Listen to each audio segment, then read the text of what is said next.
X Gaming TV is brought to you by QPAD, Samsung and Kaspersky.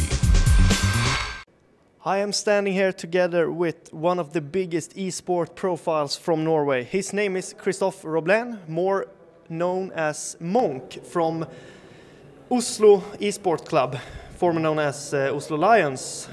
How has ESWC been for you? Well, it started rather difficulties with Fnatic. They beat us 20-10. We proceeded with 5 gamers, and they also beat us 20-9. So it wasn't very good for us with ESWC, with the Counter-Strike team, but they did better than expected, I'd say. It was 2 very hard teams to beat. Fnatic has been a world champion for a very long time, and the 5 games are Brazilian guys that are just coming back, and they are among the only ones that have beaten Fnatic before. So it was the most difficult group for us, and quite expected, really, even though we placed 4th on the last ESWC Masters. So with the new lineup and everything, it went as expected, although it wasn't in our favor. So you are satisfied with the results, even that you are not in the tournament anymore? We're not satisfied with the actual results, but we're satisfied that we did as well as we did with the preparation we had in front of the line and the lineup changes and the difficulties we had with ESWC in front of the event, because we did not know that we were going here before like 2 weeks or 3 weeks before, due to confirmation from ESWC coming late. What is your thoughts about ESWC? With the information we got from players, we had expected a bit more from ESWC. The transportation and the food in preparation for the first day was under expectations. We had croissants and a cup of orange juice. It's not the best start of the morning. We should have had a better breakfast at our own hotel instead of being transported here for a rather sloppy breakfast. The players were hungry during the first matches, which impacted the performance somewhat, but it's not the only reason that they lost with Fnatic and 5 gamers. But we expect more from ESWC when we know how much money they get, and the profiling of ESWC, they're going to compete with World Cyber Games. They need to step it up next year. Okay, if we leave the ESWC for a bit and talk about the Oslo Lions, you have recently changed your lineup. Are you satisfied with that?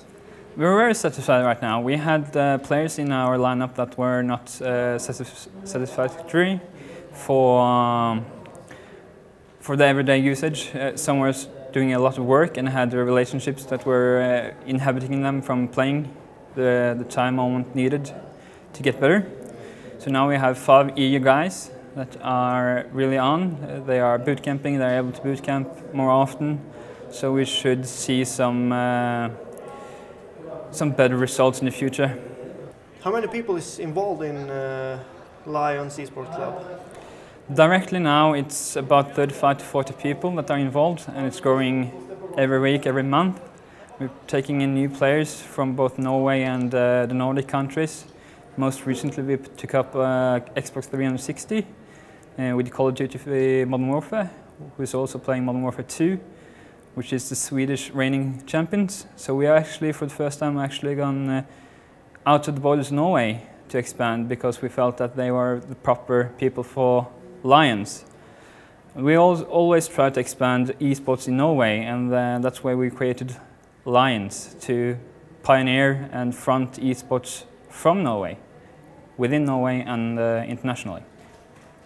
You could say that Lions is #1 in esport in Norway. Is it hard to find good competition and easy to find practice in Norway, or are you alone on the market? We're not completely alone. We have some players that are grouping together to create quite good opponents for CS. In the other games, they are quite difficult to get practice partners from within the borders, but we have good partners abroad that will make it easier for our players to step it up and gain more experience through online and offline play when we are at events. For all Counter-Strike, Counter-Strike Source, Quake Live, Trackmania, Xbox, we had Call of Duty, as I said, so they all practice against international opponents when there are not enough skill within national borders outside lines to practice with. Are you satisfied with what Lions is today? We're not done yet, so we're not satisfied before we reach all the goals. We don't have the financial economy that we really want to have to be able to travel to all the LAN events that we want to travel to. And we also want to step it up when it comes to the organization-wise, recruiting members, giving more services to members, giving them the possibility to actually gain experience by playing our guys that has spent money on getting their experience to be able to lift esports in Norway. You've been involved in esports for a long, long time, and you are the CEO of Lions ESWC Club. What is your tips and tricks to the upcoming people that are going to do the same work as you have done? Well, first of all, it's not a CEO, that's a company. We're an ideal organization, so my title is the chairman of the board.